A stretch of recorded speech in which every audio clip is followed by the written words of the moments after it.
gentlemen, good morning, Fanatics Live. It is a happy Tuesday. Connie, do you have a least favorite day of the week? The day I'm not on with you, so the other 6. Honestly, no, I don't know. It's tough because it's like you need your days off. I will say there is genuine FOMO when I'm not in the chair and something big gets hit. And I'm like, oh. I was just saying to Ben. Don't wake up the inner demon.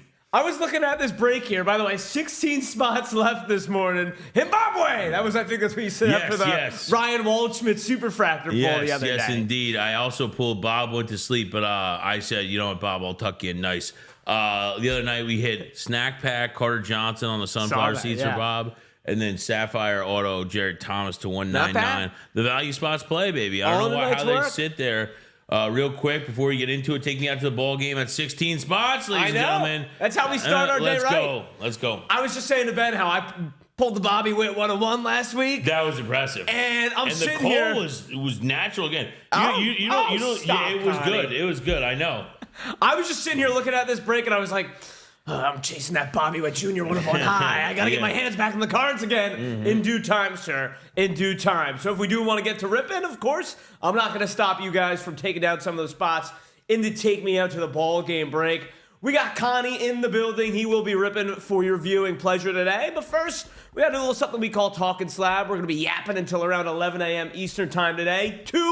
Count them 1, 2 major giveaways to take care of before the end of the show. At 10 a.m., we will throw a trivia question out there, and it's a baseball-related question, kind of tying into the Cincinnati Reds. There's your hint, all right? And then we'll run it again at 10:45 a.m., slab or no slab, no strings attached. It's a 50-card wheel. 3 of those cards are PSA graded. There's still some good stuff on that wheel all up and down. We got Paul Skeens rookie cards on there. I think there's a Wemby rookie card. If not, there was at one point. Just some good stuff all around. What's up, Ledoux? Good morning, sir. Here's what we got on the agenda today. Want to start with a little NFL rumor mill. I enjoy any rumors, all right? We had a team wanting to ban the tush push yesterday. I don't know if you saw that. No, boy. I want to check in on the Cheetos art. I want to do this all week until it goes off. Have you seen the Cheetos art, Connie? No. You're about to see the Cheetos art in a few minutes here. It is awesome. Do some card news, a little card roundup. Wild stories over the weekend I wasn't able to get to yesterday, and I know Connie's always a fan of those little silly stuff. I'm normally in them. Hot stove, big hot stove show today. Connie and I, big baseball guys. The Cincinnati Reds is the team we are highlighting today in our 30 teams in 30 shows. And then, how we like to round it out, a little top 5. That's on the agenda today, Conlan. But let's start off with some quarterback rumblings.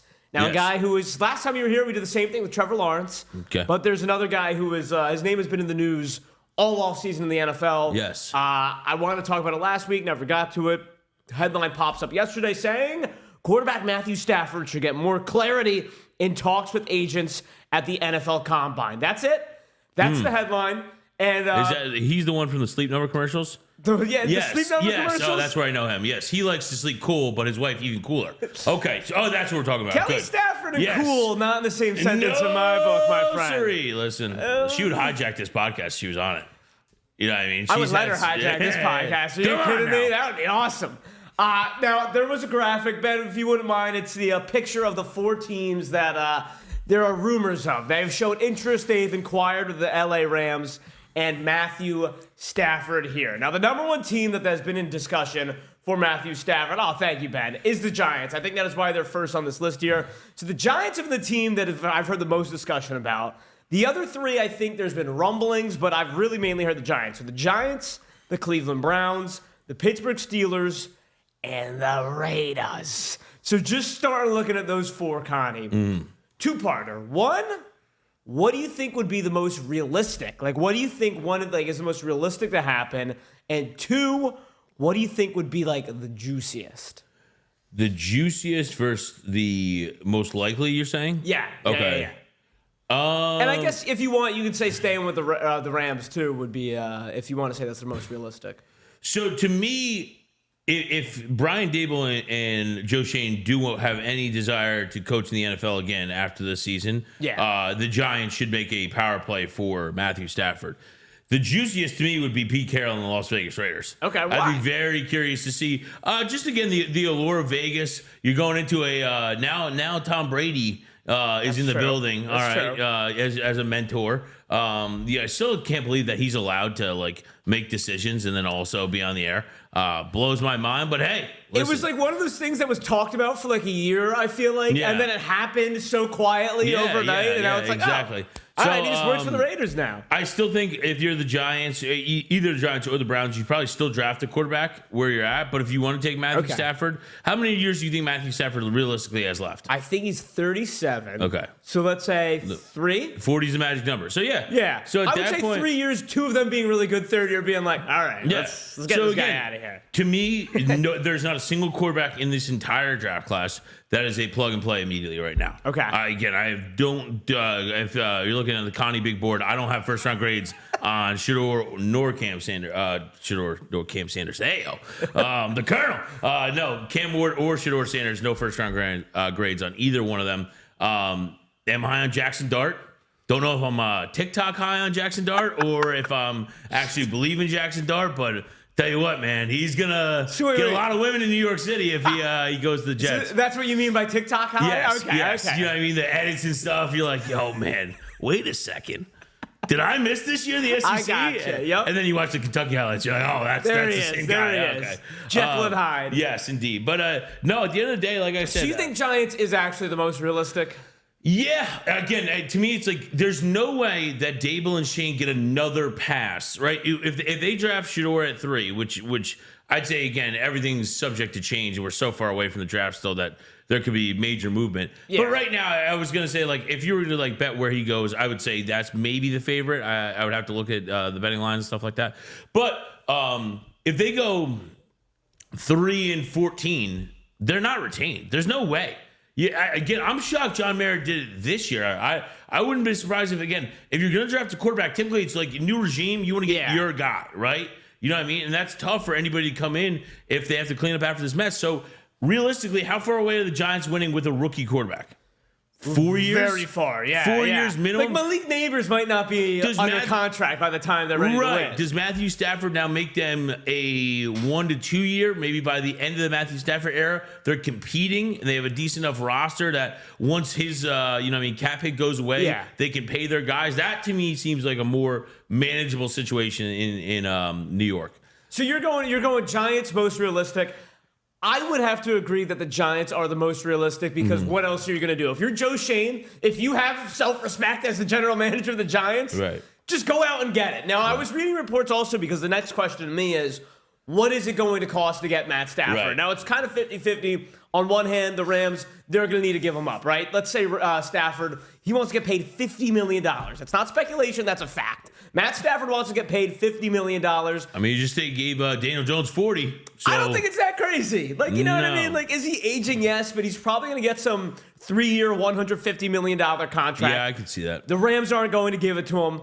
I think he deserves it, by the way. You see Trevor Lawrence getting paid $51 million. Yeah, Trevor Dak Lawrence Prescott's is getting 10 years paid younger than $60 million. Matt Stafford can get $50 million a year. If you're the Giants, you are going to pay him. Jay Wall, oh my gosh, I forgot about that. Jay Wall was telling me about the Daniel Nava beard relic, by the way, in a Boston Red Sox. I'm going to have to pull that back up. That's a chest bat here. My bad, Jay Wall. For Stafford, though, going back to the Stafford thing, I do think if he goes to the Giants, they're instantly kind of like a 500 team. Because think about this. How different are they really? Line is terrible. How different are they really than the Rams if you plug him into the Giants? You have a star receiver in Malik Neighbors. That could be your Puka or Cooper Kupp kind of role. You have one. I still think the Rams would be better. Don't get me wrong, because they had Kupp and Puka Nacua. But I do think Stafford is still a upper echelon quarterback, at least a top 10 quarterback. I would like to see a Stafford and a Neighbors. Taking McVay or Dable? I'm taking McVay. Yeah, right. But Brian Dable made the playoffs 2 years ago. I can't get over that. He made the playoffs 2 years ago with Daniel Jones as his quarterback. With a really weak schedule, and Daniel Jones having the one outlier year. They won a playoff game, too. They did win a playoff game that year, Connie. I do think Matt Stafford of the Giants would be juicy. And here's the kicker, though, for the New York Giants. You can draft a quarterback at the 3rd overall pick, I think. Right. Like, I think you still have to. There's no way. You get Matt Stafford, or maybe, and you draft a quarterback at the 3rd overall pick. Maybe you don't, because the class is so weak. But again, like, where do you go elsewhere then, right? again, next year it's Arch, and I struggle. I have to do my college football research more. No, but fair. outside of Arch Manning, they wouldn't be. They get Stafford. They're certainly not going to be the number 1 overall pick. So you're kind of losing out on those sweepstakes too. Where are they crazy enough, the Giants, to trade back, right? Tank for Arch and try to load up. See, listen, I like this idea. That to me, at the Manning family Thanksgiving table, right? That is the play. I didn't even think about that. That is the play. And here's what I said yesterday, though. And I think Arch Manning, I think he's a hell of a ball player. I think he's going to be first overall pick next year. We are still yet to see Arch Manning play an entire season of Division I football, right? And I'm not saying pump the brakes. Like, I would be eating up the Bowman U Arch Manning cards or whatever I can get my hands on. I'm sure Leaf has some Arch Manning out there or whatever. I think it's worth it. But if we're talking about this from an NFL standpoint, I don't know. I don't like to operate 2 years ahead. Like, so I know sometimes you have to, but punting on a whole season for a guy who's never played a whole season of D1, I don't know. J-Wall saying Nussmeier, by the way, saying Nussmeier as well as Arch. And Cloud Jedi saying Giants don't do anything that's in their best interest. But it's just human desperation, Cloud Jedi. Like, that's kind of the statement. It's like, you got to look yourself in the mirror. You got to go home and look at your wife after a 3-14 season. If you're Joe Shane and Brian Dable, you got to go to career day for your kid and say, I'm Joe Shane. Even the second graders over at PS, 11 should be throwing tomatoes at you. Well, I do think there is just a level of competitive interest, especially in a market like New York. Now, there was one team that wasn't on there, though. I love asking you about them, Connie. Would you have any interest in trading for Matt Stafford next year? Not for $50 million a year. No chance. Really? No. The Jets need far more than just help at quarterback. Like I said, you can say all you want about Aaron Rodgers. Aaron Rodgers was not awful this year by any stretch. No, he was good. I thought he was pretty good. Was putrid. The offensive line was shaky. There's far more issues outside the quarterback position for the Jets that. Again, I can't even believe I'm saying this. I don't even know. Can you rebuild if you're rebuilding from the first level of Jenga? Like there's no rebuild is not even the right term if you never get off the first floor. So I don't know. It's to me at 7 the Jets' best play is maybe moving back and trying to stack first rounders. I don't know. I have no idea. It's baseball season. That's why I come in here. I wear my Yankees shirt with some pride because that's the only thing I have to be prideful of right now at the moment. So we'll see. The worst thing that could possibly happen is if Shador's available at 7 because that'll be it. I'll mail it in. You're telling me. No. All right. So rebuild. Yeah, exactly, J-Will. 2 things. One, like... And Grant Nussmeier, come on now. We're not interesting. Yeah, I know. I mean, look, jury's still out. I'm not going to totally give up on him, but I'm not going to be... You know who Grant Nussmeier dates? Fun fact, right? Who? Do you remember the... This sounds good. My name is blah, blah, blah, and I'm going to LSU. Yes! He dates that chick. Really? Yes. It all comes full circle. Golly. Yes. Yeah, if you don't know, I mean, what do you even look up for that? I don't know. I know what you're talking about. You have to know it. If you know, you have to be chronically online, and if you know the video, I apologize for you, honestly. So, I mean, look, here's the thing. It's funny, though, that you say it's the $50 million that gives you pause, not like any draft pick. Because I did see that the plan is the Rams will ask for whatever team's first pick, right? Yeah. It was the Giants. They would ask for the 3rd overall pick. The Giants would laugh at them. Yeah, no And then chance. send them the 2nd round pick and then some change. Yeah. So just shocking to me that you are saying no because of the money. I just feel like, why not do it? Now, I will say, though. Because you got to pay Garrett. You probably want to pay Sauce. Like after this year, I have no idea. Again, it probably helps the Jets that Sauce was that bad this year because maybe his price is discounted. Jermaine Johnson's coming back, and then again, another one that you have to make a decision on. Brees, you have to make a decision on. Again, you really thought that like that 4-year window when the Jets, you guys were all rookies, like this is the time. You know what I mean? Now it's over. Now it's over. Fun's over, and we got nothing to show for it. So I did want to look at this from a card standpoint, but I got that card ladder spin on there. I'll be honest, I like Matt Stafford a lot. Hearing he's going to get traded from a card standpoint, I feel like can only be negative. Yeah, no. Like, especially those 4 teams again were the Steelers. Now, by the way, I think the Steelers would be the juiciest. Yeah. If you were going to go back to this. This was Stafford. Yeah, this is over the last year. So This is pre-Super Bowl, right? Obviously, peak was the Super Bowl. So this was pre-Super Bowl for Matt Stafford's comps. This season, he really had a resurgence, I think deservedly so. Rams at times looked a little shaky. Stafford just stayed true. Guys got hurt. Stafford was gunslinging. He made some throws this season that really looked like vintage young Stafford. And even through the playoffs, I showed he still had it. If you think about it, Stafford was the only guy who looked good against the Eagles this entire playoff run. Dude, now that I think about they it. legitimately could have beaten that Eagles team. Right. That dude, 100%. That was like, again, that last drive, I thought that game was over. I thought the Rams were, after Nick Sirianni, your fabled phenom, your hero. He is my phenom. He is my phenom, Shut up, Connie. Bowman's best. Your hero. He literally almost lost that game for the Eagles. And I'll be the only one in the Philadelphia Inquirer that'll still be bound to that drum. All right. So, and listen, both J-Wall and Cloud Jedi are agreeing with me. Cloud Jedi leaving the LA market. If he was being traded to a big market, it might be all right. So we're talking here. Giants for sure. Giants, yes. Heck, I would make the case that Pittsburgh, if he gets traded to Pittsburgh, that's the one place where I don't see him going down. Because for Pittsburgh, they are so starved. They're so starved for quarterbacks. We saw the Kenny Pickett boom his rookie year, all right? Kenny Pickett was booming. Right, he was booming. So I do think if he gets traded to Pittsburgh, that's your one if you're a Stafford holder where you're like, all right, yes, now we can actually sell some off when he gets traded to Pittsburgh. Right. If he gets traded to the Giants, I think it's just going to be a muddy situation. Like your ceiling is like 8 and 9, maybe 9 and 8. If he goes to the Raiders, I don't know. Maybe there's some magic with Pete Carroll, but I don't see anything close to what he did in LA. Right. And Cloud Jedi's right. People generally don't love when their PC player changes teams. I mean, if you are a Rams fan, this is a guy who brought your team to the Super Bowl out of, I don't know, I don't want to say irrelevancy. They were in the Super Bowl a few years ago. Right. But this was the guy who got you over the hump since, Kurt Warner 25 years ago or so with the Rams. Like, this is your guy if you're a Rams got fan. them to the Super Bowl. Well, that's what I say. He got them to the Super Bowl, but like 3 points, you know? So this was the guy for you as a Rams fan. Was that more on golf or more on McVay versus Belichick? I would say it was more on golf, but not by a lot. Not by a lot. You think it's all McVay, I think Belichick? It was on McVay, yeah.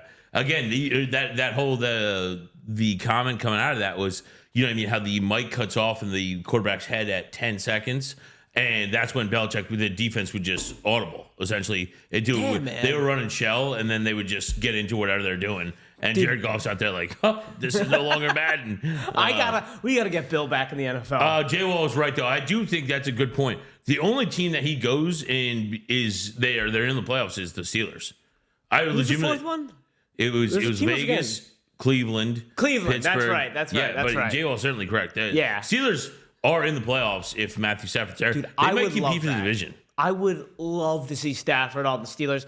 I don't think it's happening. I do think the Steelers are realistic. They have never. This is not a Steelers move to trade for Stafford. I don't see that changing this year. But, there's smoke, there's fire. If you put a team on a graphic, I'm going to talk about it because that's the time of the year. It's February 25th. We got hot stove and we got quarterback movement rumors. Best of the year. Some would say, not me. I did want to revisit this real quickly because we had a field day with this in the chat yesterday. Okay. The rumor over the weekend of the Jets trading up to the number 1 overall pick. I just wanted to get you on the record here today because, this was a huge talking point yesterday. I just want to give you my 2 cents on it real quick. Sure. I said, why not do it? What else do you have to lose? So, give me your alternative. Somebody that's not even qualified to, again, so you're trading up, you'd have to be trading up for a quarterback. Yeah. It's Cam Warren. You're drafting Cam Warren. You would be excited. Admit it. You would be excited. The day after the draft, the day after that trade came out, you would be fired up. And I know you would say no now, but picture a world where you get the notification on your phone and you start watching, you go on YouTube and you look up Cam Ward 2024 Miami highlights. Yeah, I'd come in here dressed as Danny the Boy Kane. But no, at the end of the day, they'd be terrible. And but they're going to be terrible anyway. And again, that's right. So let us be terrible at 7, at least with our self-respect. No respect. No, there's no chance that the Jets move up to 7. No, there's no chance. You mean 1? Yeah, no chance? 7, yes, move down from 7 to 1. But why? What is your alternative option, Connie? Just draft Abdul Carter and move on with your day. He ain't falling. He ain't falling. Come on now. See, that's the thing. That's the thing that I love about this is I keep asking people for an alternative. No one has one. No one has a good alternative. Let me sit and stew. I'm going to keep saying it. Jets trade up for number 1 overall pick. Oh, my God. His wifey comments, I agree with Cloud. I remember when Durant left Oklahoma City for the Warriors, there was some smoke in the city. That's true, his wifey. Now, those Thunder fans who sold off the Kevin Durant cards, sorely mistaken.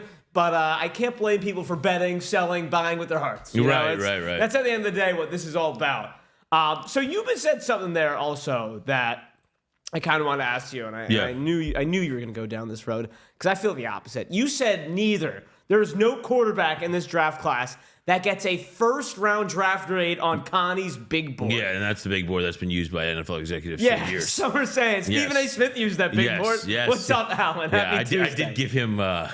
This goes back a while. What do we I got did give him draft advice one time, and he goes, "Are you outside your mind?" What was the advice? Do you remember I don't remember, but NFL or like it was like we were recording the podcast. I was like, I actually like so and so. He's like, who? I was like, never mind. All right, never mind. We get back here. We'll turn your mic back on. J-Wall goes, Jets trade big package for JJ McCarthy. No. Then I hate my Vikings. You keep JJ McCarthy. I'm good on him too. Machine Gun McCarthy. What's up, Rothy? Yeah. No, I'd rather have Machine Gun Kelly than JJ McCarthy.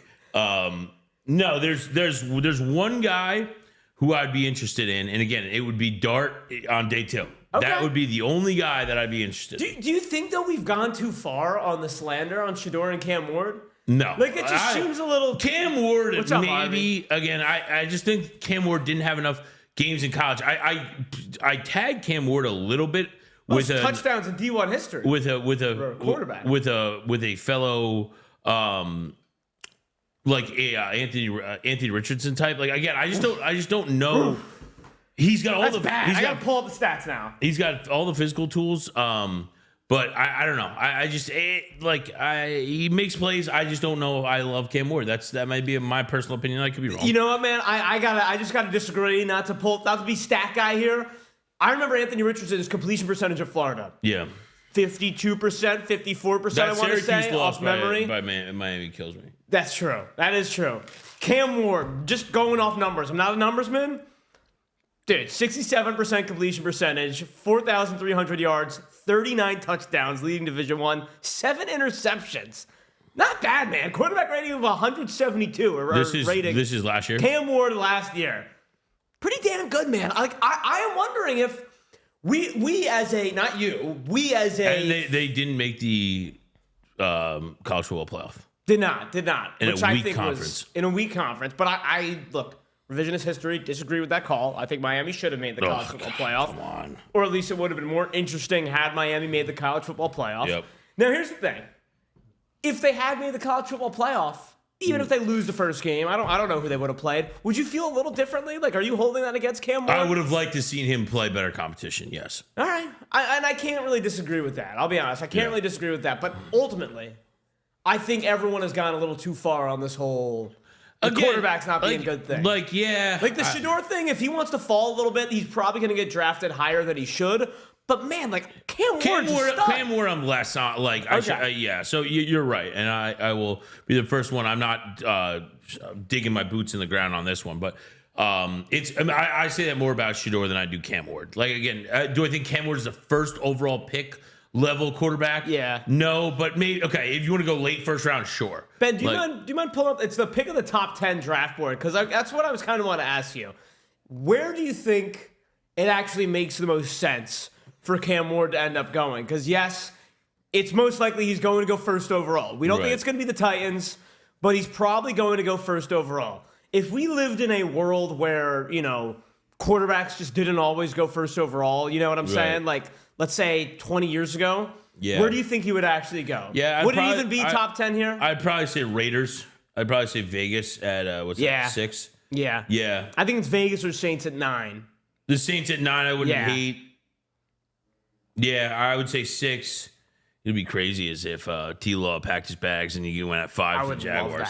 I would love that, man. Why not, though? Who says no? Who says no? Trevor Lawrence to the Titans. Who says no? I struggle to believe that Cam Ward's still a top 5 pick.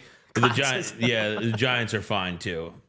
Yeah, and then what's it really different? So he's the first pick or is he the third pick? You know what I mean? I hear you. Yeah, let's look at the supply and demand. Vegas probably, I would say. Alan says, back in the day, the draft would be nothing but OP, DO, and CB in the top 10. What's OP? I don't even know what OP and DO are. Okay, that's like, what are you talking? O-line, D-line in the top 10? I think you are right, Alan. Back in the day when it was like best available. Give me a big left tackle. Give me a big left tackle. Yeah, remember Eric Fisher? Yes. Getting drafted. Luke Jockle? Yeah. I mean, that's what really gets people out of their seats. Come on Dude, now. it does feel kind of, what was that, 2013, I want to say that was. Eric Fisher was 2012, I believe. 2012? Yeah. And then year after might have been, that might have been the year that set us, it was the 2013 year. Luck and RG3, I think, was 2013. Yeah, I think so. That was the year that set us on this whole, well, if there's a good quarterback, they're going first overall, they're going second overall no matter what. Listen, it's great for ESPN. It's great for whoever's covering the draft, but more often than not actually great for the team drafted that guy. Yep. Super Bowls are built on defense. Ask the Eagles. Just ask the Eagles. Hey, it's also built on coaching and quarterback play, too. They had it all. They had it all, my friend. Quarterback play. Quarterback play. Damn right.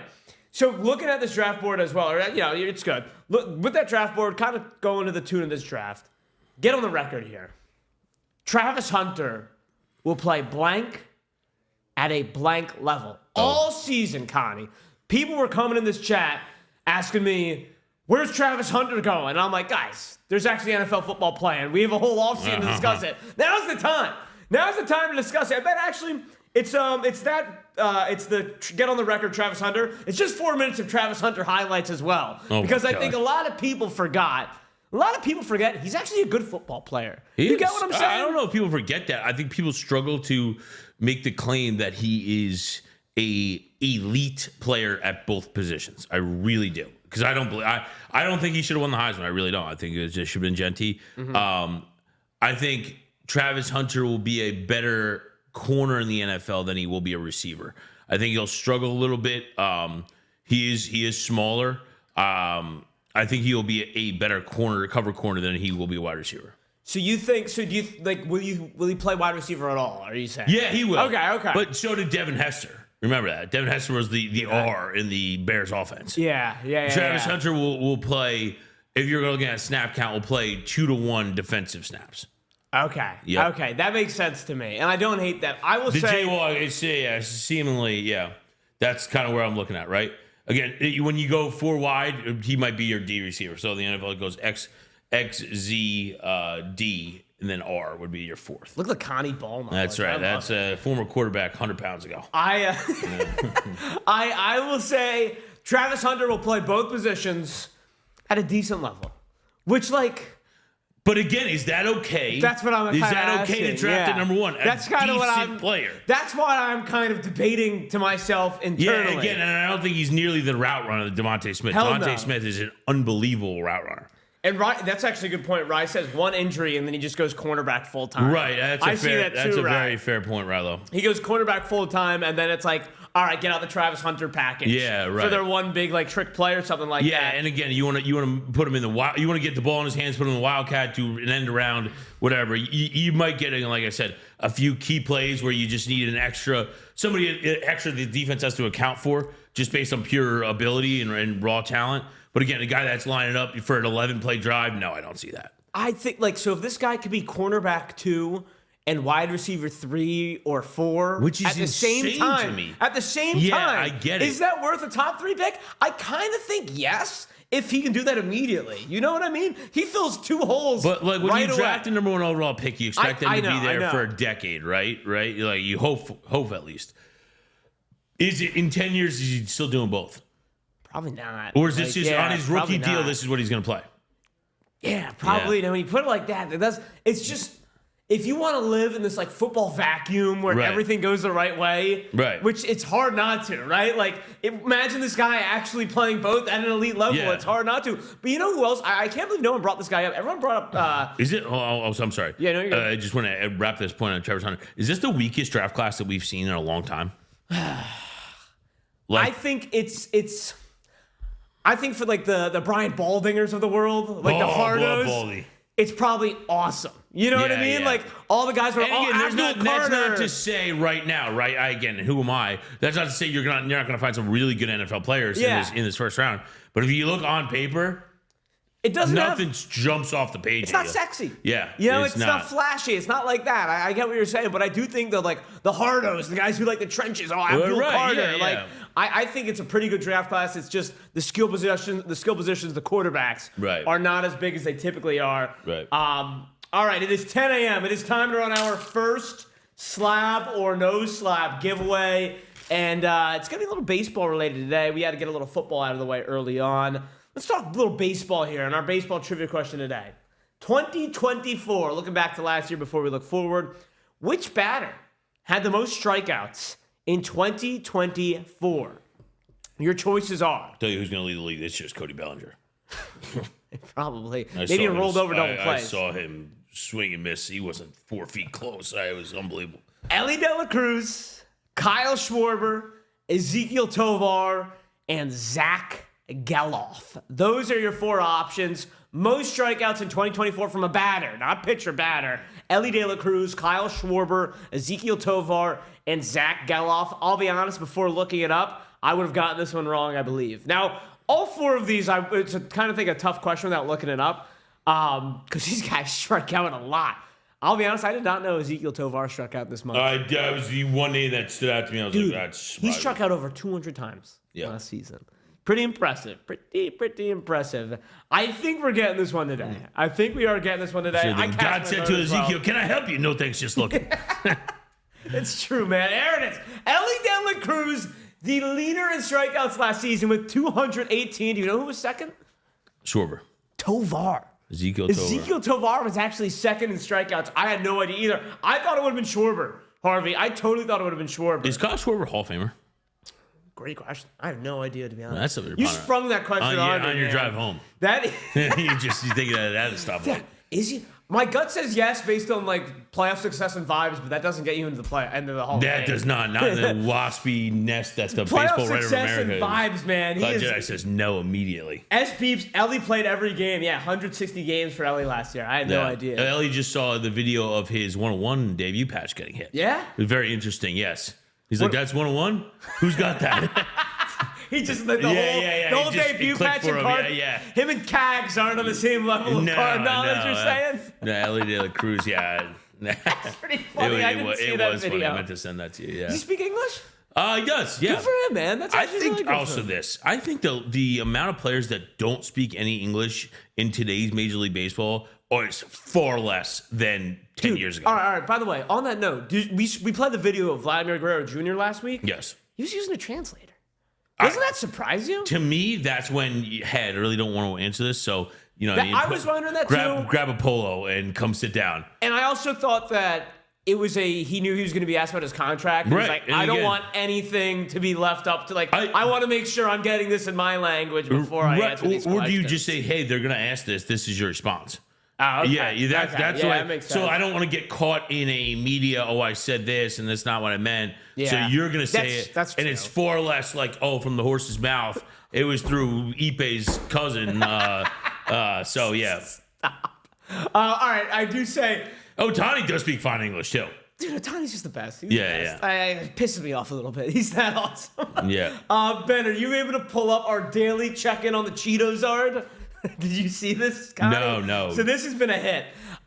There is a card. We talked about this big time yesterday. A card that is on Golden right now. Yes. It's a Flamin' Hot Cheeto in the shape of a Charizard glued into a Pokemon card. It is selling as of yesterday. Of food? Piece of food. Oh yeah. It was selling yesterday for $6,000. We're up to same as yesterday. Everyone stopped buying on it. Oh my goodness. So yeah.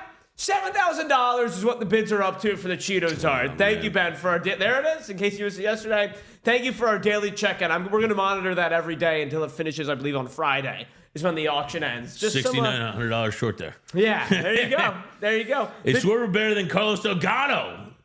Bring back Carlos Delgado. Is Carlos Delgado better than I remember? He was better all-around hitter, for sure. He was a decent player. I don't know. I feel like Schwarber's better. Yeah, sure. Schwarber hit so many homers, man. It's just as simple as that. Ball go boom. I think Carlos Delgado's a better, well-rounded hitter than Kyle Schwarber. No doubt about that.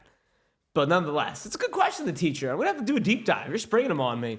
What, Riley, you're talking about the Cheeto? Oh, yeah. The chemicals on that thing, that's not going anywhere. That's not going anywhere. Cheeto. All right, Connie, I want to give you a little card pick one here. Ben, I do believe I have a Canva graphic for this on the pick one. Hey, shout out Canva. So I kind of had this one going. Because I was talking about Paul Skeens. We were having a Paul Skeens debate yesterday, and it kind of got me thinking. Paul Skeens, I have a theory that he is going to get injured, that will tank his value, and then he's going to go to the Yankees or someone that will make his value far greater than it ever was his rookie year. So I am very big on Paul Skeens all in all. Okay. And it got me thinking, what would be your best investment? I have 3 cards that are about the same in terms of comps. Chandler Simpson. No, not Chandler Simpson. That's your best investment right now, Chad. A Jaden Daniels downtown PSA 10, which goes around $4,000. The parroted Paul card that we hit right here, which is one of my favorite cards I've ever seen in my entire life. Right. Gem 10 parroted Paul the 5.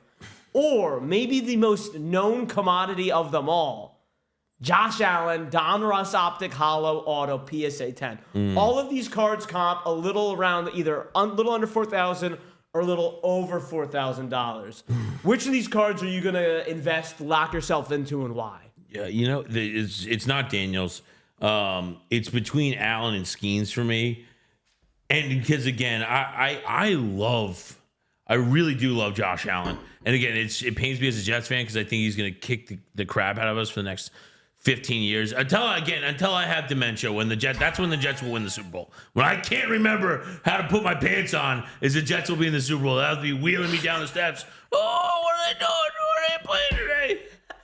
Is Wayne Corbett starting? Yeah. No. So that's when the Jets will eventually be good. I remember when they invented TikTok. Yeah. Is that Lamont Jordan? So at the end of the day, I like Josh Allen. I think Auto is a good one too. That's a good point. Whoever said that, but yeah, Josh Allen to me again. The Chiefs. I will say this. The Bills are in an interesting spot this year. I just saw James Cook wants $15 million a year. What? I didn't see that. Yes, James Cook wants $15 million a year. James Cook, you're better off getting $15 million a year from us than you're getting from the Buffalo Bills. All right. Godzilla. Oh, this is also a good point. I'm with Rilo. Personal preference comes into a fact here. These guys are saying they don't like the cartoon images, which I didn't even think of. That's a good point. Show kids, yeah. Hey, James Cook, we're hiring. Yeah, thank you, Mike. Exactly. There's no chance in hell James Cook's getting $15 million a year. He's out of his mind. But Saquon has 12, I believe. Right, exactly. The best season for a running back in recent Derrick Henry's history. getting around the same amount there. James Cook says higher. Yeah, James Cook playing in Buffalo, New York. I think he's going to get $15 million. The Stel Bar Bill. Mark Sanchez can take us to the Super Bowl. Yeah, exactly right. Let me tell you about Ty Law. Rex saying, wait, that's not a picture of Skeens? That is. That parrot's Livy Dunn also. Yeah. So Josh Allen. Yes, Josh Allen is my answer at the end of the year. I got you. At the end of the day, excuse me. So, listen, I think a lot of this is personal preference because you have a few of the hardos, if you will, some of our real ones in the chat. Come on. You're not calling chat like that. No, I mean it in a good way, actually. Being like the real collector saying, you can take your parroted Paul nonsense. That's for babies. Yeah. You can take your downtown. That's I that's do like for the Zoomers. cards. Yeah. You know? And if you were to say, like, give me a Paul Skeens Topps Chrome update auto to 50, you know what I mean? I might have a different answer for you there. Okay. Yeah. I do like the parroted Paul, but I do think, again, I think Josh Allen will win minimum 1, if not 2 Super Bowls. I really do. Like I said, the guy's just, he's my favorite. Yeah, I know.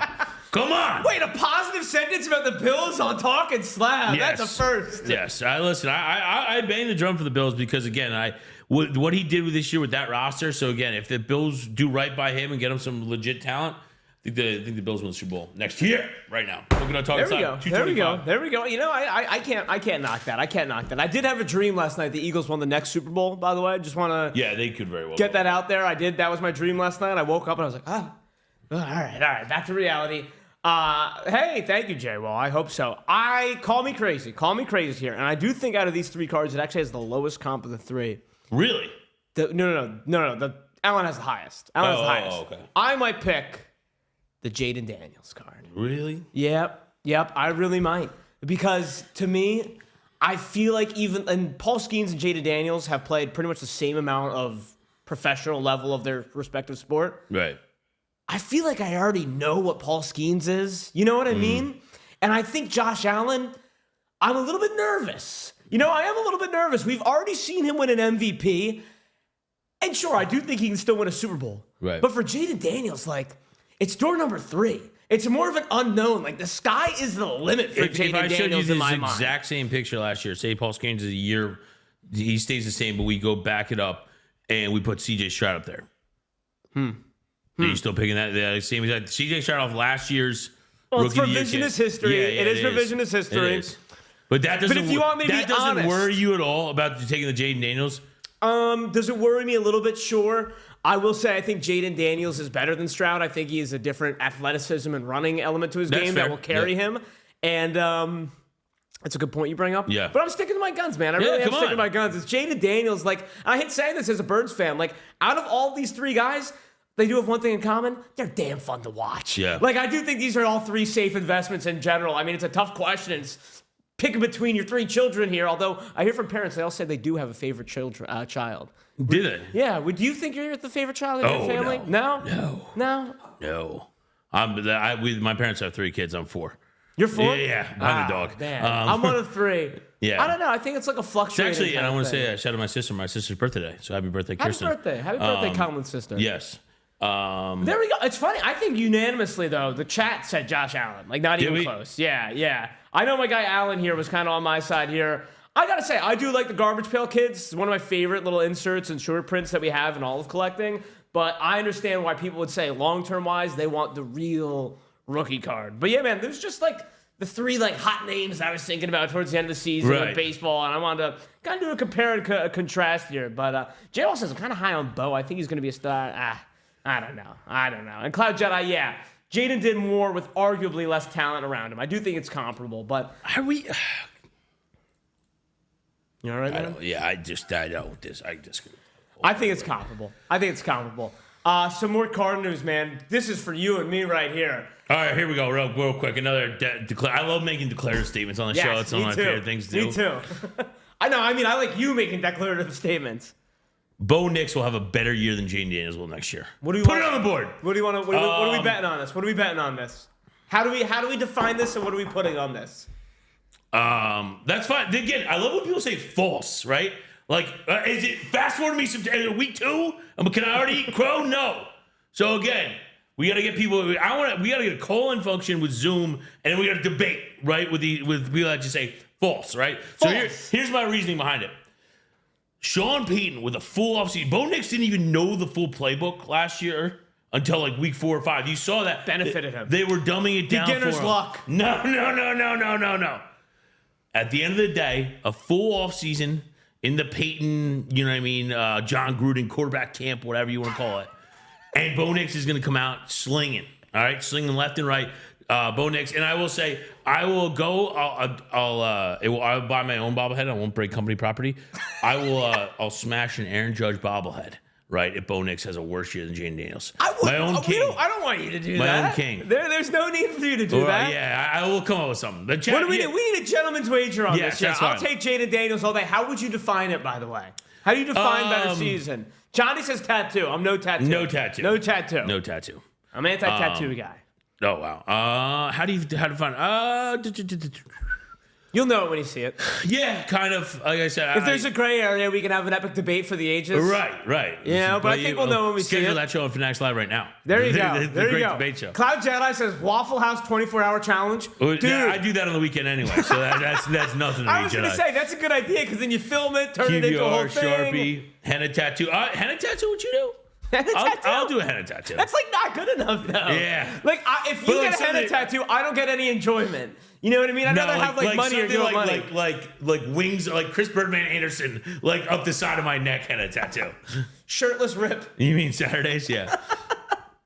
Rob Shear on your back. One playoff win for Bo would be a successful season. Sure. Henna. Ooh.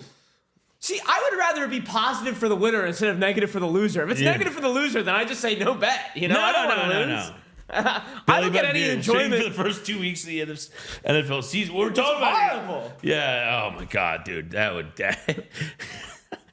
I just imagine sitting down at Claire's like, you want to do what? Yeah. And I like how Langley's like, no, just for the first 2 weeks. It's I'm trying to think of.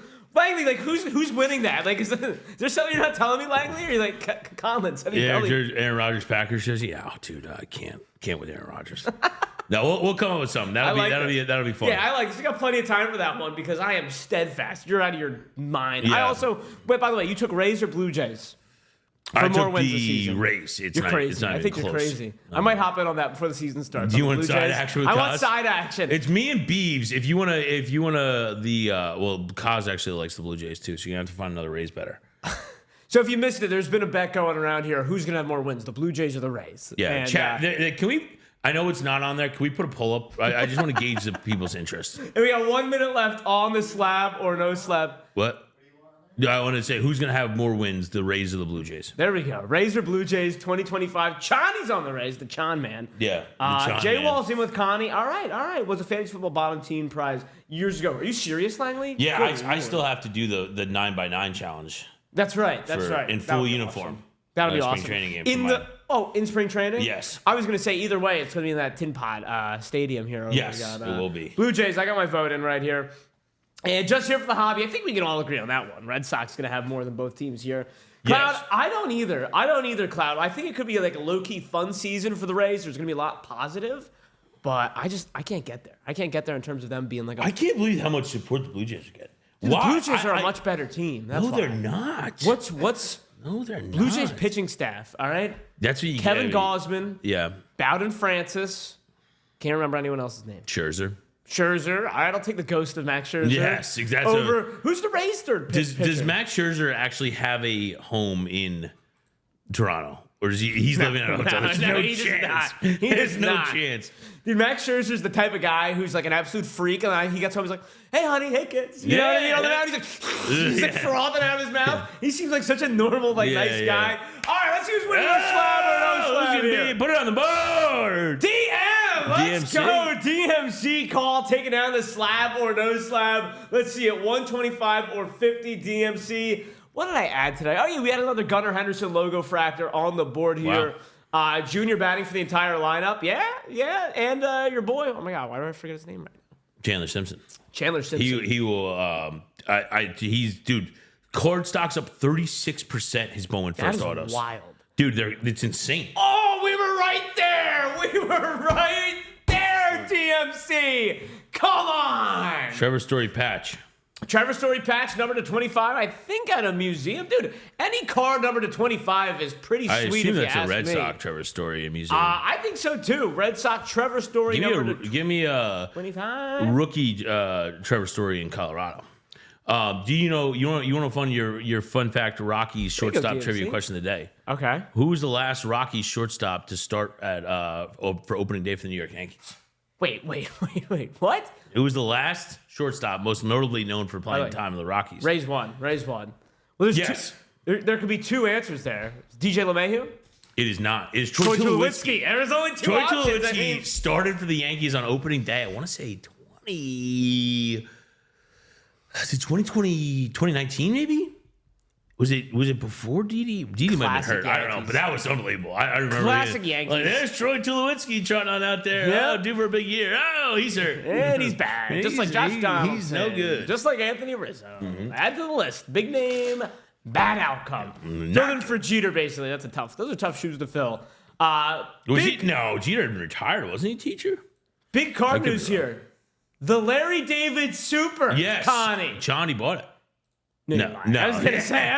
No, he didn't. You're bum, Johnny. I don't know. I don't know who Johnny is deep down. I could see him doing something No, crazy he like definitely that. was. He told me the other day. That's his holy grail. So that was my next question. So $10,100.03 was the final sale on the Larry He goes, David I went to Superfractor. 10K. There it is in all its glory. Pretty good. This card is close to my holy grail. What is your non-athlete holy grail? Oh man, it would be up there. It's all right if it is, because I mean it's hard to get better than this. I'm trying to think of just non-athlete cards. Yeah, I mean That might be it, yeah. yeah, probably up there. Yeah. Dude, it's awesome. I thought our James Wood card was pretty good. This was pretty good itself. Pretty good. Mine would probably be I got to ship Allen out. That's like that. He was a little bit dismissive of you. Allen and get their Tim Robinson for me. Big, I think you should leave Tim Robinson guy. If you know, you know. Yeah, it's funny, but What will the Metro Boomin sell for? Not a Metro Boomin guy. No. No Ty Verdes. Ooh, J-Wall. Beatles Transcendent 101 is. that's a good one. The quad, that's a really good one too. I forgot about that one, J-Wall, because it's all four. It's not just Yeah, Lennon. you know what I mean. I would like the Mahatma. the Mahatma 101 cut auto. What is that? Gandhi. Oh, Yeah, come on. That's on me. That's on me. Can he play shortstop Yeah, though? yeah, no. Who's Fabio? Yeah. Johnny's saying if That doesn't sound right. You're Transcendent gonna had carry the one. if Transcendent had a Beyonce cut, Teacher saying Einstein cut auto. That is cool. It's hard not to get excited. Godzilla saying Jesus Christ, that'll play. That's insane. Transcendent Holy Edition next year. They're just gonna be starting. Transcendent Holy Edition. This is Martin Luther. Martin Luther cut. Triple auto the disciples. We got triple auto their Father, the Son, and the Holy Spirit. Yeah. Oh my goodness. Come on. Oh man. All right, let's get some baseball here. The Menendez brothers. Jesus. Wild win. They already have a card. They do. Who is it? Mark Jackson. That's great, Dude, Mark Jackson. The fact that it's Mark Jackson as well. T for Temple U. All right, here we go. Let's get a halftime in here. Let's get nuts. You want to get nuts? Let's get nuts. I have horses too. Snoopy and Prickly Pete. Connie is a big fan of the weird stories, and we had another all-timer over this weekend in France. Let's go over to the land of the Eiffel Tower. So there was this lad, he had his wallet stolen. In France, 2 homeless dudes steal this guy's wallet. They go to a convenience store. Nice. They win the lottery. Shut. $523,000. They buy a lottery ticket with a stolen credit card. Win it. $523,000.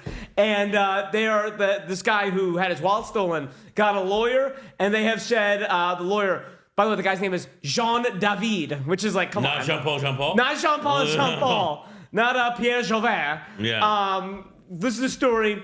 They're saying, come and bring us back my wallet, and we will split the winnings. That'd be good. No questions asked. Yeah. You get to go free. Now, the reports are that, they have not come free because, it's like this guy is saying it personally. They're not going to. How does that. So back this up, right?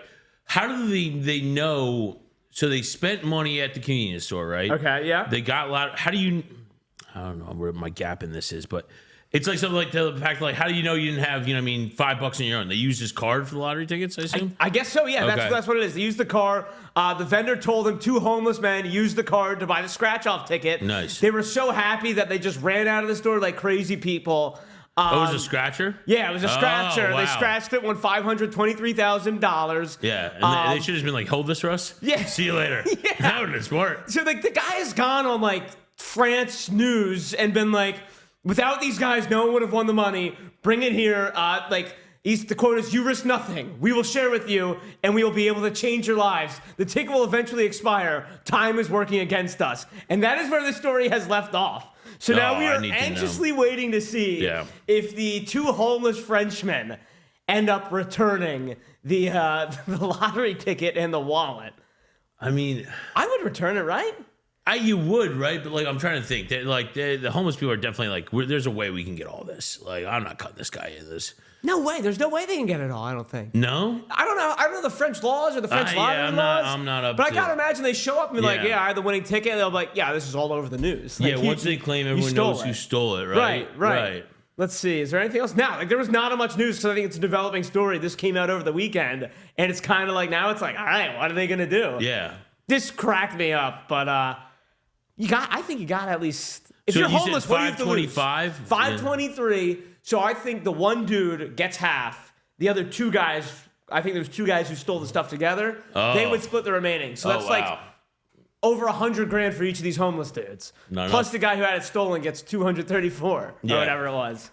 So, man, if you're the homeless guys, I think you got to bring it back. What else do you have to lose? You're homeless. Yeah. You know what I mean? You don't have anything to lose. You get arrested. Going to jail might not be too much worse than, scrounging for baguettes on the street. Baguettes. Oui. Jay Well, no jail time for them? I don't know, man. I don't know. I just couldn't believe it. Did you see this fire also over the weekend of the Indiana University, IU Indy basketball team? Okay. Ben, would you mind pulling up? It's the IU Indy basketball fire. Who saw this over the weekend? Dude, this is terrifying. So apparently, everyone was okay. Oh my God. Look at that, dude. Look at that. This is a, come on now, ball knowledge. I want to say Horizon League. A Horizon League college That Delta, as in the airline. Did you see that Delta flight that flipped over? Yeah, I live Don't and breathe, record my this. friend. Like, hey, get out of my face. Yeah, don't You out of your record this. I'm never working a day for my Yeah, life yeah. after this. Are you See kidding ya. me? Oh, Jay, well, okay. They offered $30,000 for that. Really? That was what the people That's got. it? That's it. And it's over? There's no more to that? That number better be 90 by the time I'm off the tarmac, or you're More. We need Yeah. 6 figures for that Six kind figures? of thing. Okay. Dude, are you kidding me? 6 figures without a doubt. Yeah. Oh, I don't know. They can still sue? Okay. Yeah, that's what I'm talking about, Rec. These guys are just playing, I don't know, South Dakota or Omaha. Yeah. They're And playing, their bus. They're playing Doug Gottlieb's Wisconsin Green Oh, Bay. my gosh. they're not doing bad anymore. No, but I just couldn't believe this, man. I had to share it with the masses today. Everyone was fine. I don't even know how a bus gets that bad, to be honest with you. that is rough.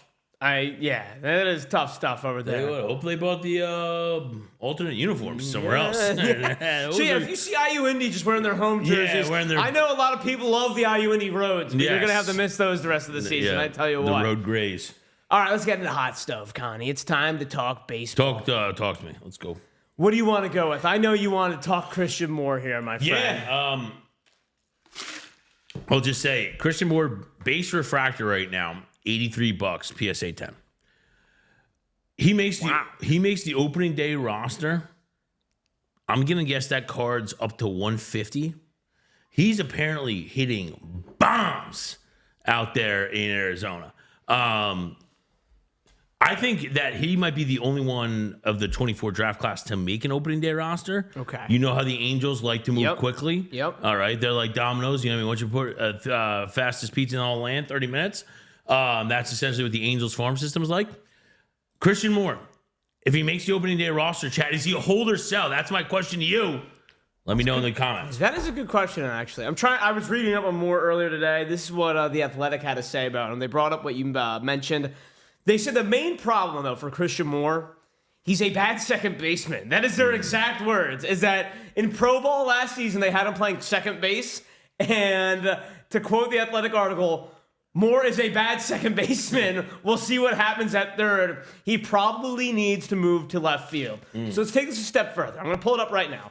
Angels depth chart, because off the top of my head, couldn't name you who their left fielder would be. No. I guess kind of Jorge Soler, but I could see him playing DH as well as I could see him playing left field. So on I can see him Fangraphs, playing 40 games. But I can see. Fangraphs has Taylor Ward as a starting left fielder for the Angels. Center field is going to be a platoon between Joe Adell and Mickey Moniak. We know this year Mike Trout is going to play right field. They have Yoan Moncada playing third base. Yes. And they have Luis Rengifo playing second base. There is a spot for Christian Moore on this team. He can, I mean, come on. Those 4 players you just named, you got to be able to play one of those positions. I mean, Yoan Moncada, there was a time that I thought Yoan Moncada was going to be like the next Nolan Arenado. Oh, yeah. I think for all of us. I thought he was going to just be ridiculously good. Yeah, so you're telling me you can't find, again, there's no gold glovers that you just named at any of those positions. Nah. So Or silver sluggers for that matter. Exactly. So Christian Moore, at least bat-wise, should be able to find himself a niche in that lineup. Yeah, man, again, Luis Rengifo, again, you're saying he can't play second base, which is a problem.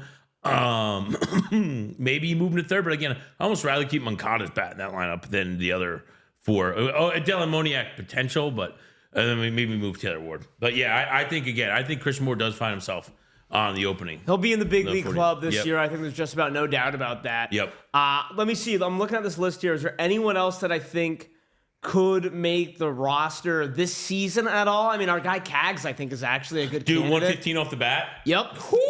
Third hardest hit home run in Royals history in the StatCast era already. Yes. Just looking at this list here. Wow, who are the other 2, did they say? Yeah, Jorge Soler was 1. And, man, Kendrys Morales was the other. Yeah. There you go. That's bought cement knowledge right there. That is. Let's do it, my friend. Let's talk about the Cincinnati Reds, and then we'll get to other hot stove stuff to round out the show. Right. 30 teams, 30 shows at 10:30. I'm going to make a statement here. This is the first team we have gotten to in this kind of rundown. I'm going in reverse order from last year's standings. So from straight up record from last year to this year, first team we've gotten to that I legitimately believe could make the playoffs. Yep. All right, glad we're on the same page. Yep. They went 77-85 last year. On paper, I feel like it's a very disappointing number. Yes. But I think we got to remember there was a lot of injuries last season. There was a lot of changes going on in the Cincinnati Reds. Suspension. The what? The PED suspension. Oh yeah. We'll talk about him in just a moment, Mr. Noelvi. But you know how we like to start every breakdown. Butters. Looking at their star player. What's going on, Butters? Elly De La Cruz. Simple as that. And just going to play the Elly De La Cruz home run from spring training so far. Leave it to Elly to just waste no time. One day of spring training, he says, yeah, I'm going to go yard twice. Yeah. And if that wasn't enough, I'm going to do it from both sides of the plate. This was Elly De La Cruz's first spring training game. I mean, just tank shots. And by the way, he didn't do this against, I don't know. Tristan McKenzie. I was going to say, he didn't do this against Victor Vodnik. No. You know, he did this against Tristan McKenzie, who, listen, he had a bit of a, injury problem. And then I think this was Logan T. Allen. Yes. So two legitimate, good MLB pitchers. Be in the major leagues, yes. First day of spring training from both sides of the plate. 2 moonshots from Elly De La Cruz. But listen. He is, I just looking at this video, a specimen of a human being. I know. It's just unbelievable. How much, before we go positive. Yes. The trivia question today was Elly De La Cruz 218 strikeouts last year. That's incredible. And he also had 50 less at-bats than Ezequiel Tovar, and he had 18 more strikeouts than second place Ezequiel Tovar. How much do you worry about those strikeouts, and how much do you worry about his fielding? The strikeouts, I'm more worried about. The fielding, again, I think as he develops more as a player, I think he'll get consistently better over time. Will be better every year. I really do believe that. The strikeouts, I think, again, I also, because I am big on the Reds this year. That was actually the first walk-in slab future bet I placed, was plus 650 to win the division. Dude, you moved the lines. Yes. You moved the lines. It's way down now. That's what I do. No, but I think how many of those are him just, you know what, we're down 4. I got to just take a hack here, right? Rather than having a real approach and just being like, you know what, once we can change this game for us, let me go and just take my biggest cut of the day. And if I miss. How many of those I'll say, call it situational strikeouts, right? Where he's not really looking to do anything other than hit the ball long. I do think it's interesting because, look, am I worried about the strikeouts a little bit? I'm a big, I like Luis Arias. I like Steven Kwan. I like these guys who just don't strike out. But Elly makes up for it. You know what I mean? Tenfold. Now, the manager of the Reds this season, new manager. The most underrated move the entire offseason. And I've said this, I'm banging this drum, I'm singing the tune. Terry Francona, being the manager of the Reds, I think he's going to do wonders for that bowl of chili in Cincy. All right? I'm with you, man. Like I said, and this goes to me too, is just a guy like that with the amount of baseball knowledge, the amount of superstars he's mentored, talking to a guy like Elly and be like, look, man, this is what we need from you. You know what I mean? Don't need to play hero ball. This is what we need for you. The guy like your speed, we need you on base, dude. Yeah. You know what I mean? You can't steal first base. The oldest adages in baseball, right? It's true. You can't steal first base. Guys, a player's manager. Player's manager is 100% right. Saw what he did for Manny Ramirez and David Ortiz, that whole Red Sox team. And I took it a step further. I said, all right, Francona. Even in Cleveland. Well, in Cleveland, I looked. His last 2 years in Cleveland, the Guardians or Indians, whatever they were called then, first in the MLB and not striking out. Both years, 2 years in a row.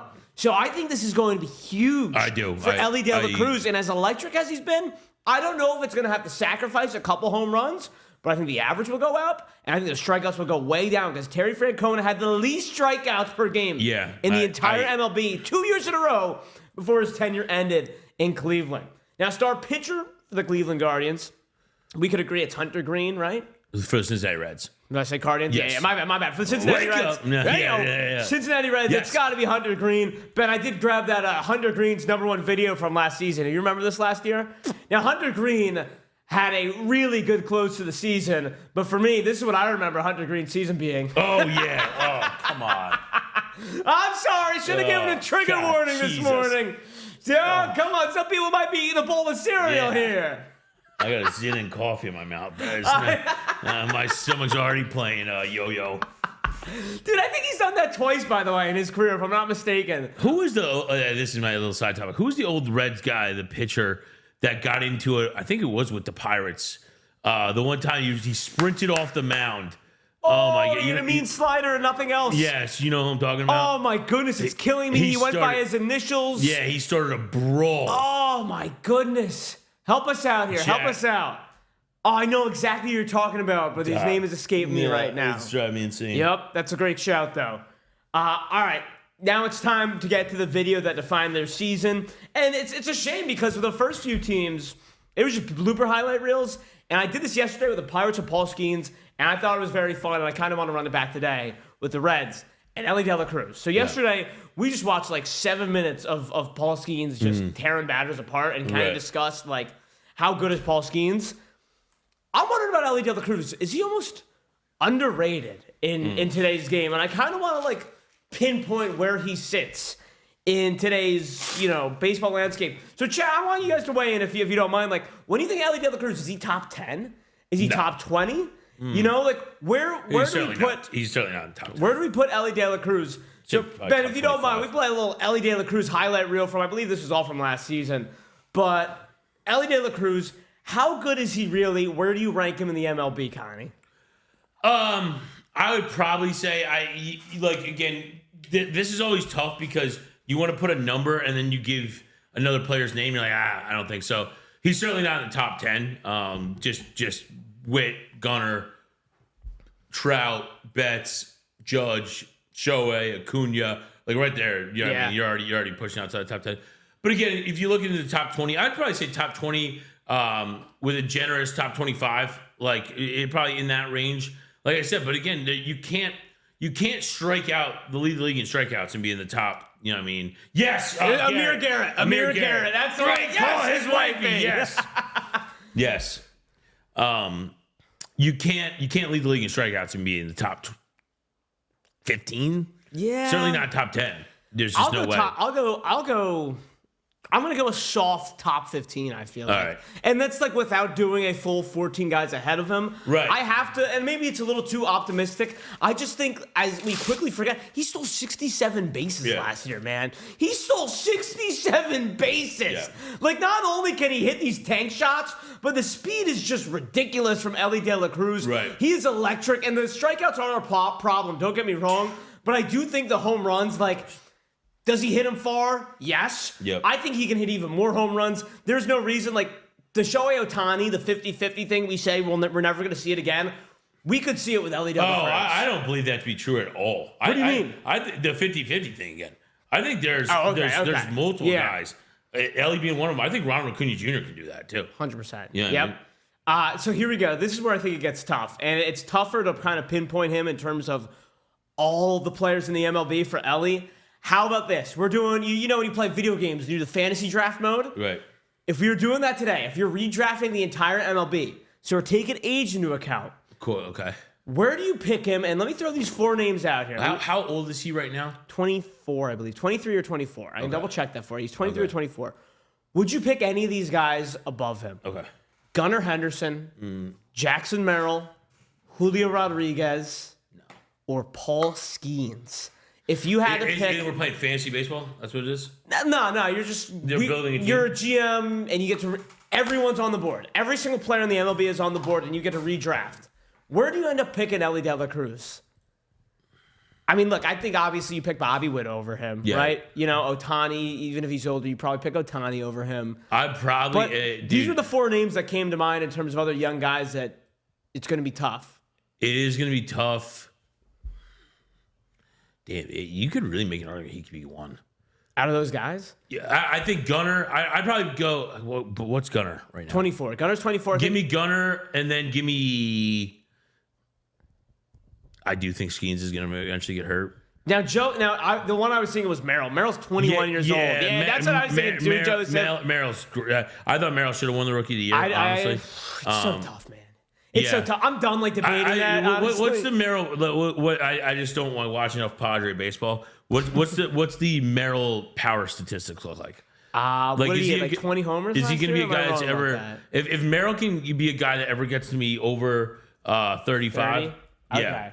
Let's see. Jackson Merrill last year, he hit 24. Yeah, so give me Jackson Merrill then. 24 last year? Yeah. Dude, that's that West Coast What's bias up, Joseph? right there. Good to see you, brother. What's up, Joe? Man, he had 24 homers last year. I think we forget how good Merrill was last year. He had 292 with 24 home runs. Yeah. And he had 16 stolen bases. I think that'll go up as he gets older and he gets more of a green light. Yeah.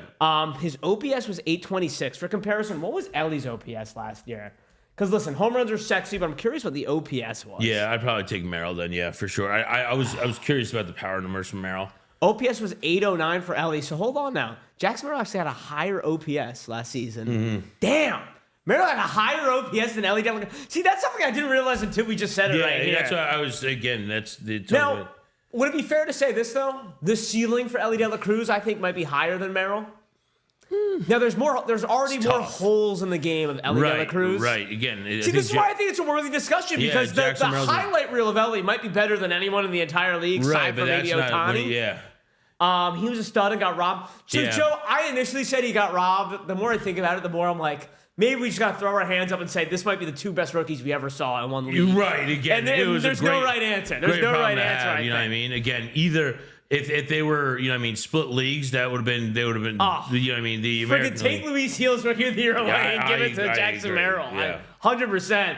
Because I initially said the same thing, Joe, but the more I looked at the Skeens stats, the more I watched some Skeens highlights from last year, I'm like, dude, he really is as good as advertised. I mean, dude, have you seen, I'm sure you have, that's all I do is I get the reels on Instagram. And the Jack Chisholm at bat? No. The like spring training shots. I know you mentioned the other day, like the behind the catcher. Mm-hmm. Dude, Skeens is stuff right now. Like I legitimately, like, you can always say how, like, people are like, oh, you got 100 at bats. You know what I mean? I'm getting 7 hits. No, you're not. I don't know how many times you're actually touching the baseball. If are you talking about the normal people? Like normal people. No one would touch the baseball. Yeah, that's what I'm saying. There's not a normal person who would make contact against Paul Skeens at 100 at bats. That's what I mean. Like, again, genuinely not make contact. Yeah. So, like, his stuff is otherworldly. Good morning, Kermer. All right, here we go. We got a paragraph from Cliff Sims. Bobby has to win MVP this year, but being on the Royals, does he have a chance? I think he gets overlooked a little based on his team. If he was a Dodger, Yankee, or Red Sox, he would be a lot bigger than he is right now. Cliff, I think that would have been true 2 years ago, but if anyone's like actually a baseball fan, find me a baseball fan that's not banging the Bobby Witt drum. You know what I mean? Yeah. Again, he was me and 100% Joe. I completely agree. That's another team I'm super high on. Me too, man. I think they're going to win the American League Central. They took them at plus 240 to win the AL Central. The Guardians were still favored there, which to me was a little bit surprising. Oh man, I forgot. Tigers, they got rid of Josh Nail. Again, what Tiger team do you get this year? Do you get the Tiger team of August and September, who was the hottest team in baseball? Or do you get the Tiger team of the first 4 months who were bad? Honestly, it's something in the middle, but I think you're foolish to bet on the second half Tigers. Yeah, you know what I mean? Right. Kurt, look at what Kurt's asking. Happy birthday! Congratulations and over. Happy birthday to one of our best, Curdy Murr in the building, awesome. ladies and gentlemen. Curdy, I got 16 teams left in our Take Me Out to the Ballpark. Who we Take thinking Me Out to here? the ball game. We go with the guy we're just talking about? We got Elly alive still? You got Elly. We do have Bobby. Skeens still alive, and we do have Jackson Merrill alive still. You got Jackson Cheerio still alive. Ooh. Who are you taking right now? Which Jackson? Holiday, Merrill, Cheerio. We're waiting for the bus to come at the school stop. All right. I like that. At the school stop. I like that. Jesus. Probably. Chorio, I guess. It's not a confident Chorio because it's Merrill or Chorio. It's certainly not Holiday. Let's go. Oh, thank you, Godzilla. Thank you, Alan. We're going to just talk through it. We're going to power through it. Slab or No Slab is alive, by the way. Slab or No Slab is alive. Hop on in. 15 minutes on the clock for our last of the day. And then we're going to get to rip, and we'll see what Kurt Warner takes as a little treat yourself birthday present. Take Me Out to the Ball Game is live in our store right now. Gilded is back, baby. Yes, sir. Did I see we had a Trout to 5 out of Gilded this weekend? We had Young Motor to 50. I would like to see that. Yeah, Gilded in here. Kermer taking down the Rangers. Not too shabby. Evan Carter's a big hold, by the way. How quickly we forget this guy was a World Series hero. Yes. And all of a sudden 2 years ago. Gets banged up, and all of a sudden it goes down. I said this to you. I don't mean to hijack your but you know, as soon as you talk baseball, the wheels start turning. Yeah, I love it. All right, we could say Matt Stafford for the birds, but is baseball as a sport in general? Geez, I'm not just went spit flying. Excuse me.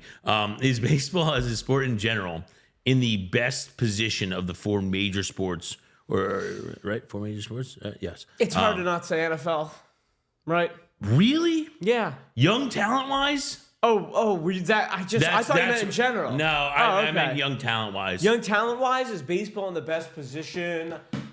It is tough. It is tough because I do think when you look at NFL, young is very relative, right? Like it might just be me being players. a sour grapes Jets fan, and I just can't stand the NFL The only thing, the NFL is a quarterback-driven league, and we've seen quarterbacks play at an elite level till they're 38 years old. True. So you look at the NFL, and you look at Mahomes, you look at Josh Allen, you look at Jaden Daniels. That's what I'm saying, DNC. You know, but look, I'm not going to disagree with you.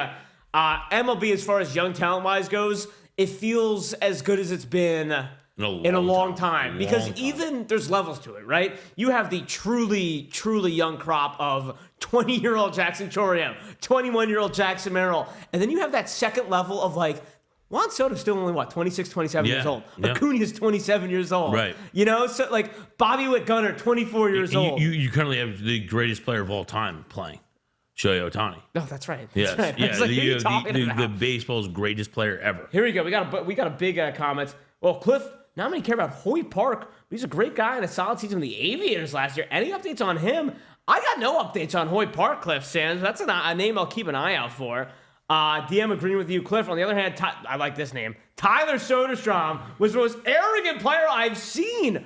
Really, Cliff? Oh, boy. Now, a lot of people have Tyler Soderstrom as a big breakout candidate this year. Yeah. So not what I expected there, Cliff Simmons. I thought you were going to be saying the opposite. I give me Jacob Wilson on that team before Tyler 100%. Yeah. And I'll be honest, guy, I'm worried Suncoast about. Mike has Jacob Wilson superfractor 101. As he should. I hope he does not have Zach Geloff's because I'm a little worried about Zach Geloff. I'm not going to be counting on a bounce back year. Just being blunt, being honest about that. What's Alan got to say here? I filled with MLB. It's just harder because there's so much young talent that if you're not really looking at those people in high school, you just don't stand a chance of keeping up with those guys. I kind of get what you're saying there, Alan, but we're just talking about like MLB right now. You know what I mean? Like not like the full what's coming up next. But, Rookie of the Year chases are actually closer than ever. I still think Merrill deserved it. And look, I'm not going to argue that on Merrill. I was arguing with myself for a while. I'm like, you know what? Screw it. Yeah. They're both fantastic. I'm not. So I say that too, but then I also look at like baseball. Right?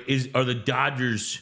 Is it becoming like to me? I don't like the NBA at all, but like I didn't love like the Warriors like.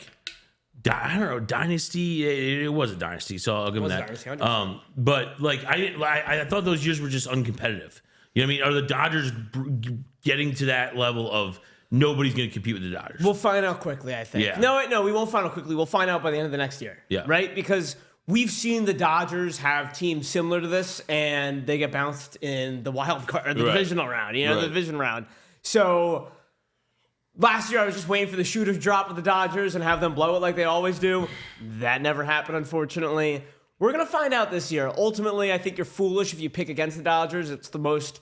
To answer your question, though, it is the most cut and dry I've ever seen a favorite in the MLB, I think, in my lifetime. Right. I can't argue that. If you're going to say who's going to win the World Series, it's always been like, oh, you can make the case for the Giants if you really, carry the one and do all the math. So it was a good year, Yeah. This year, it's like, it's going to be the Dodgers. Has there ever been a team as deep as the Dodgers? That's the thing. Yeah, I think we said that yesterday. Mookie Betts can get hurt. Yeah, you're fine. You're fine. You can Freddie lose Freeman get 2 or hurt. You're 3 fine. guys that are. You could have 2. You could have Sasaki and Blake Snell go down. You're fine. And you still have one of the top Dustin 5 May. rotations. You still have Dusty May, head coach of Michigan. No, Dustin May. Dustin May, the guy who got killed by a salad. Yeah, that's just. I don't remember that, DM. I don't remember when MLB blocked the A-Rod trade to the Red Sox. Yes, they did. Oh, yeah. I didn't know Yeah, that was in if you watch the that comeback series on Netflix, they talk about that. It's very interesting. Couple more things on the Reds before we Kevin move on. Millar shot his fat mouth off on ESPN and was like, who'd you rather have, No More or A-Rod? He's like, A-Rod. Yeah. And then they're like, you're not getting A-Rod anymore. So you gotta deal with No More. Well, who's your Red sleeper player this year? I said Jake Fraley. The Red sleeper player? Yeah. No, Rhett Lauder. Rhett Lauder? So that was my other question. Give me Rhett Lauder, yeah. Do we see Rhett Lauder and do we see Chase Burns at all possibly? You definitely see Lauder. Burns is more 50-50. Okay. Depending on the health of that rotation. But Have a great day, wifey. Rhett Lauder is going to be legit, man. He is really, really good stuff. Like I said, if that rotation can stay healthy, they got guys that can score runs, can drive in runs. That team's going to be dangerous, dude. Really, really good. Yeah, plus 500 now is the Reds to win the NL Central. Plus 500? Yeah, that's the best price you can find. I got them at good money. Shopping around, Let's plus go. 500. Their win total set at 78.5. That's a big over. I mean, all you're asking is for them to go 500. Yeah, right. Even their bullpen is pretty damn good. You got Alexis Diaz, who, last question on the Reds. They picked up Jose Trevino, too. Does that move the needle for you? It doesn't do nothing for a backup catcher. I think you'd sign up for that. Last question from a card standpoint. I know it's a name that you and I have liked. Noelvi Marte. Yes. He is projected to start the season in AAA. Surprising. What would you be doing with Noelvi Marte? Are you still holding, or are you getting a little nervous? I would get nervous. You're getting nervous? I don't love that at all. Yeah. Yeah. Now, I will say part of the reason that he's starting in AAA is they're so deep. Yeah. You know what I mean? It's because Christian Encarnacion Strand's going to take his spot. Yeah, right. So, one door closes, a window opens, or whatever the saying is. True. Because those guys were coming. If you had the red spot, you have probably Noelvi Marte and CES cards. Yeah. So at least there's a benefit for you there. Yeah. But for me, I was always looking at Noelvi Marte as that sexier, kind of higher ceiling pick. His 248 OBP last year did not help, and his PEDs certainly didn't help either. I'm still holding. I think it's the raw tools. It's awesome. He's got the raw tools over there. Right. Yeah, it's a little nervous. Don't take it nervous. I've been holding these cards until he goes off. Cliff, I appreciate it, man. I appreciate you keeping the truth. But there you go. That's our little Reds preview there for you, ladies and gentlemen. What else you got in your mind? Your hot stove brain. You don't know. Yankees question for you. Yankees question. We already know about the beard thing. Yes. Going away. And now, they're no longer playing New York, New York. Yes, they're playing... any Frank Sinatra songs. They're shuffling. I thought there was one... That's life. Yes, that's what they play. Yes. But apparently they're like shuffling Frank Sinatra now. I actually met Brian Hoke at the Card Clubhouse thing. We chopped it up for a couple. Oh, that's pretty cool. Yeah, so I talked about Will Warren. He said it's nice to see him. They're really looking to take the next jump. I said I actually had that first. So I had like a hat tip on Twitter. No, he's a nice guy, actually. So it's funny because I think you and I are on the same page of this. I was reading an article about the face shaving, the beards. It's 50-50. Judge says, I like the Yankees beard policy. It, quote, made him feel like a Yankee. Yes. And then you got guys like Devin Williams who said, I was surprised and excited when I heard the news come out. Don't love it. What? Yeah, is that your take on the change? Don't love it, yeah. Again, to me, it's just like, call me old-fashioned, call me whatever. To me, it's just like, again, that was something that separated, you're playing the Yankees, the pinstripes, the tradition. Like, to me, it's like, we were kind of losing that as, and again, maybe a general... We as in the Yankees? We as a society, okay, I probably wanted to know. Are just kind of losing... And again, I'd be a stickler. Again, a lot of people have beards, whatever. It was just something else that was... it was a Yankees stamp. You know what I mean? It was a thing where it's business. You know what I mean? You come in, we're here to win. We're here to do all that. That was like the difference between the Red Sox were. That was the whole thing. The Red Sox were the bikers, and the Yankees were the stockbrokers. And at the end of the day, you want to be a stockbroker, you want to be a biker. Manny Ramirez, and then you have the Yankees and clean cut, man. I'm with you. I think it's weird. I think it's weird. It's gonna look bizarre to me. You know what I mean? And again, you're gonna have your Yankee fan that's 60 plus disgusted. You know what I mean? But again, it's moving along with the times. I get that point of it. Again, it's just another thing if you're Hal Steinberg, just to be gone at about. Like again, there. If you were poll Yankees fans, what are your opinion on Hal Steinberg? It would not be good. It would not be good as a whole. Does this offseason change that at all, though? No. I thought it was a great offseason. I think it was good. But again, you lost your blue chip piece. I know. And that's what people are going to go back to every single time. Yeah, I guess, but I just think, the opportunity cost of $765 million. I don't disagree with that, but it's people a lot of times like to look on the surface, right? And that's essentially you lost the biggest free agent in MLB history, right? To your Not they didn't go to the Dodgers. He didn't go to the Red Sox. He went to the Mets. He went to your little brother. Yeah. You know what I mean? You got out. George would have slept at the Motel 6 the entire season if it meant Juan Soto stayed in New York. Or stayed as a Yankee, I should say. Careful with the word choice. Stayed in New York. Yes. Not the right team. Not the right team. I was wondering, this is just a fun question I had for you, Becco. I know Connie loves talking about his playing career. They need to rehire George Costanza. Yes! Yeah, now we're talking, Sims. Buddy. I know you love talking about your glory days, Connie. There are several. Yeah. I saw a funny parody tweet saying, Our team bus broke down, so I forced my 13U team to practice in the middle of the interstate. Nice. If you can avoid a Honda Civic driving 75 miles per hour on a double play, you shouldn't be fazed by molded spikes when he slides late. Make practice harder than the game. # be elite. Obviously a parody account. Got me thinking, does Connie have a crazy practice story by any chance? I'm putting you on the spot. Do you need a minute to think about it? I remember doing bunt defense in the gym when I was in college. And we cover one side. So basically, the pitcher has the line, either first or third, and whatever one charges.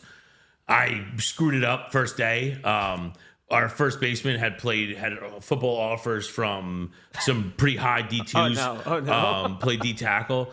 Dude, he charged and lit me up like a bull in a ring.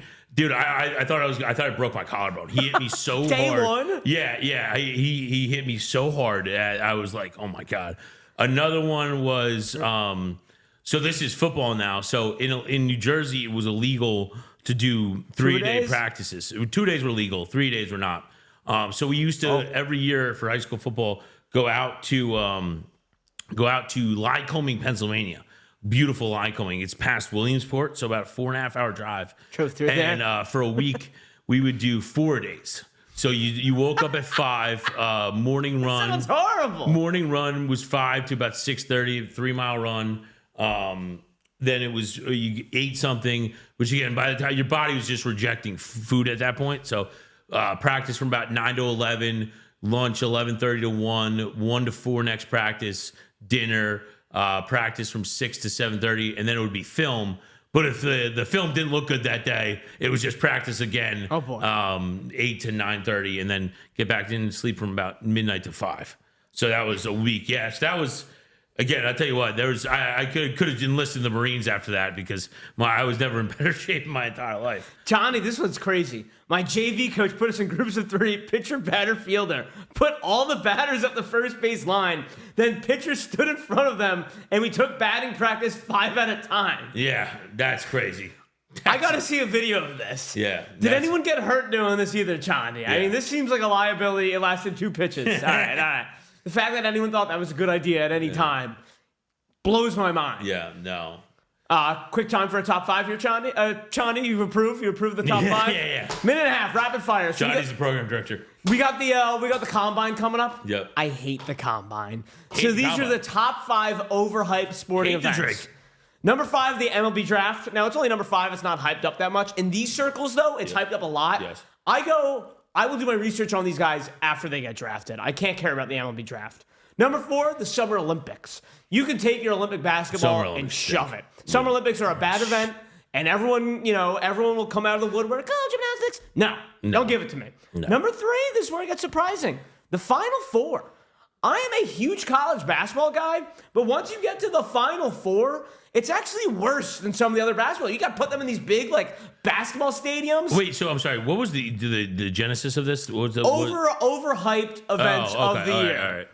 It could be any sport, anything. Yeah, okay. I think the Final Four, March Madness as a whole is great. Yeah, But once you get to the Final Four, I'll give you the gets a national little championship worse. on that one versus the Final Four. It's kind of in the same boat, but we do get some great national championships. Yeah, you get some good Final Four games too. Number 2 is the NFL Combine, because I know people who will watch NFL Network and be taking I notes. think it's based upon the time of year. It is, you know what I mean? I hate it so much. You need your football junkies need something. They need their fix. So. Well, Large, NBA All-Star Weekend is not hyped at all, so I don't even have it on the list. Yeah. And number 1 is Thanksgiving football. No. Because everyone is like, oh, Thanksgiving, it's great, you watch football.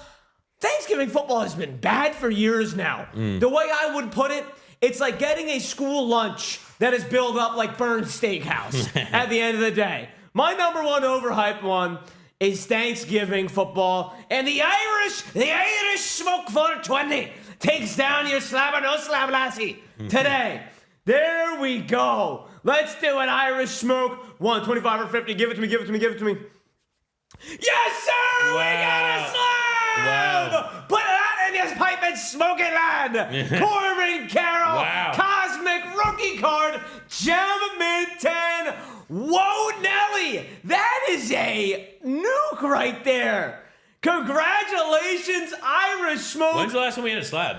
Yeah, kind of. I think last Friday, actually, Oh, okay. I believe. We have had two kind of recently. Look at that, man. Gem Mint 10 Corbin Cosmic rookie card. That's a sweet one. It's the sweet one. Yep. The old Dr. Pepper commercial.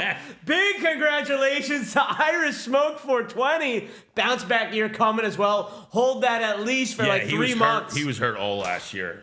He's due for a big year. That doesn't get you fizzed up If to that go. doesn't fill our next break, I don't know what will. Let's go. We are halfway through. Take me out to the ball game. Gilded, Luminaries, Triple Threads. Dude, 4 Triple Threads. We've been pulling big cards out of Triple Threads recently stuff. as well. And, of course, Bowman Draft, which never disappoints. D-Row, that was D-Row! little pitchy, I won't lie. I should have started in a lower octave, but I got caught there nonetheless. Let's go, baby. I'm fired up. Congratulations to Irish Smoke for taking down a Corbin Carroll rookie card. Gem Mint 10 for the free. If this is your first time joining us, just another day in the neighborhood. We do that kind of thing every single day. 10 a.m. Eastern, 10:45 Eastern. 2 chances for free slabs. And, of course, we start the show at 9:30. But for now, Connie, it is time to take me out to the ball game. Yes, sir. We are going to send it over to the ripping side of things. Alan, appreciate you. Everyone, appreciate the comments and the interactivity. Back at it again tomorrow at 9:30. But let's take me out to the ball game. All right, Gilded. Chad. Let's go. Let's see it. Have a fantastic day, ladies and gentlemen. Connie's going to be on the cards today. Shout out to Ben, as always, doing a fantastic job. Ooh, Alan's saying it's time for spring training. I like that. Any walking slab play of the day before you're out of here? I don't have one yet. I'm gonna actually look at the board when I get in the studio. All right, and I we'll like have it. I'm something going by the end of the day. I like Baylor tonight. I do like Baylor tonight. The Baylor Bear? There you go. Have a BJ fantastic day. We'll see you, Connie. We'll take you out to the ball game. I'll see you right here on Suncoast Sports. I'll see you, ladies and gentlemen.